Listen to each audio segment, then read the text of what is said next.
Warahmatullahi wabarakatuh. Sebelumnya perkenalkan, nama saya Rajali Sakti Rahab, NPM saya 2108260826071. Baik, di sini saya akan menjelaskan tentang hiperdemis gravidarum. Jadi definisinya, gravidarum itu adalah bentuk paling berat dari mual dan muntah pada kehamilan yang menyebabkan gangguan asupan oral dan aktivitas sehari-hari serta dapat menimbulkan dehidrasi. Nah, penyebabnya itu ada perubahan hormonal kehamilan, ada peran estrogen dan perubahan hormon lain yang dapat meningkatkan kecenderungan mual dan muntah. Yang ketiga ada GDF15. Interaksinya dengan reseptor pada sistem saraf pusat kini dianggap sebagai mekanisme biologis penting. Yang keempat ada faktor genetik dan kerentanan individu. Yang kelima ada faktor gastrointestinal. Nah, yang ketiga ada faktor risiko. Jadi faktor risikonya itu ada riwayat hiperemesis gravidarum atau mual muntah berat pada kehamilan sebelumnya. Yang kedua ada kehamilan multifetal atau kondisi dengan kadar HCG tinggi, termasuk kehamilan mola. Yang ketiga ada riwayat keluarga dengan mual dan muntah berat pada kehamilan. Yang keempat ada riwayat motion sickness atau migrain. Yang kelima ada kehamilan pertama dapat berhubungan dengan peningkatan risiko dan sebagian pasien. Yang keenam ada faktor genetik atau biologis tertentu yang meningkatkan sensitivitas terhadap sinyal mual muntah. Jadi patofisiologinya itu alur sederhana yang dapat dimasukkan ke mind map itu adalah kehamilan awal, perubahan hormonal dan peningkatan sinyal GDF15 atau HCG. Yang kedua ada stimulasi pusat muntah di sistem saraf pusat plus peningkatan sensitivitas terhadap rangsangan mual. Setelah itu mual dan muntah berat atau persisten, asupan makanan dan cairan menurun. Kehilangan cairan dan elektrolit, tambah dehidrasi, gangguan elektrolit, hipotensi atau takikardi. Selanjutnya ada asupan kalori yang tidak adekuat, katabolisme lemak, ketosis. Pada kasus berat dapat terjadi gangguan asam basa. Defisiensi vitamin, terutama tiamin bila berkepanjangan. Selanjutnya bila resiko komplikasi seperti encephalopati Wernicke. Gejalanya itu ada 5, ada mual berat dan menetap, muntah berulang sehingga mengganggu aktivitas sehari-hari. Yang ketiga ada sulit mempertahankan makanan atau cairan. Penurunan berat badan terutama di atas 5% dari berat badan sebelum hamil.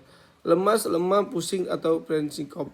Atau penurunan jumlah urin lebih pekat sebagai tanda kekurangan cairan. Keluhan akibat dehidrasi dan gangguan elektrolit. Pada kasus berat dapat timbul gejala neurologis akibat defisiensi vitamin. Amnesis yang khas atau yang kita bakal temuin itu ada usia kehamilan dan waktu mulai mual muntah.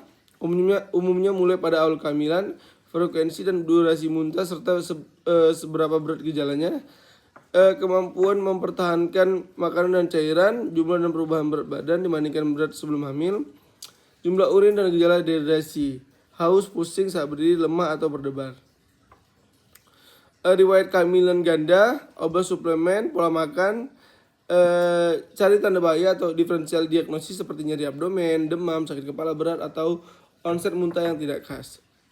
7 ada pemeriksaan fisik yang khas kita temukan itu tanda dehidrasi, mukosanya kering, turgor kulitnya menurun, mata cekung dan urin sedikit atau pekat.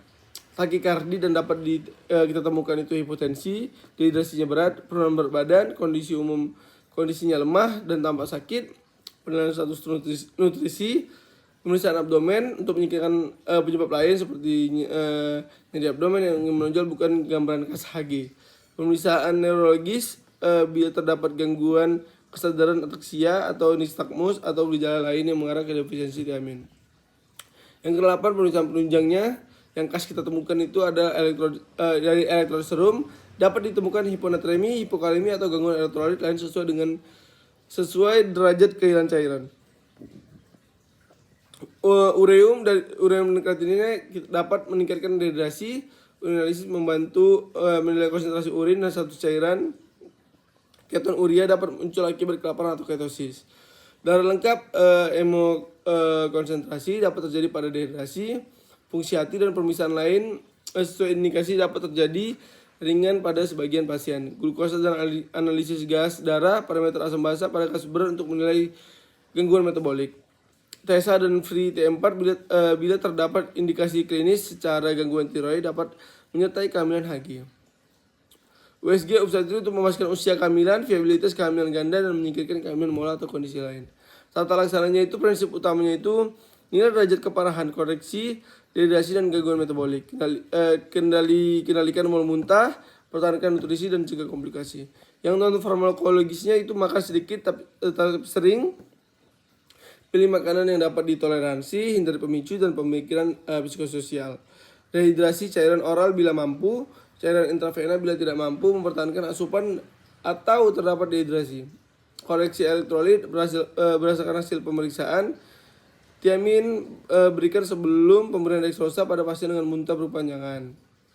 Antiemetik terapi dilakukan bertahap sesuai tingkat keparahan dan protokol setempat, misalnya doxilamin, prixdoxin, antihistamin, antagonis dopamin atau antagonis H5-HT3 sesuai indikasi. Nah, nutrisi enteral dapat bila asupan oral tetap tidak adekuat. Nutrisi parenteral dipertimbangkan pada kondisi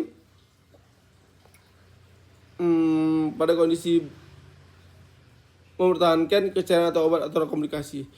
Kortikosteroid dapat dipertimbangkan pada HG yang refraktor terhadap terapi standar sesuai pedoman dan pertimbangan klinis. Baik, mungkin itu saja yang bisa saya sampaikan. Lebih dan kurang saya mohon maaf. Assalamualaikum warahmatullahi wabarakatuh.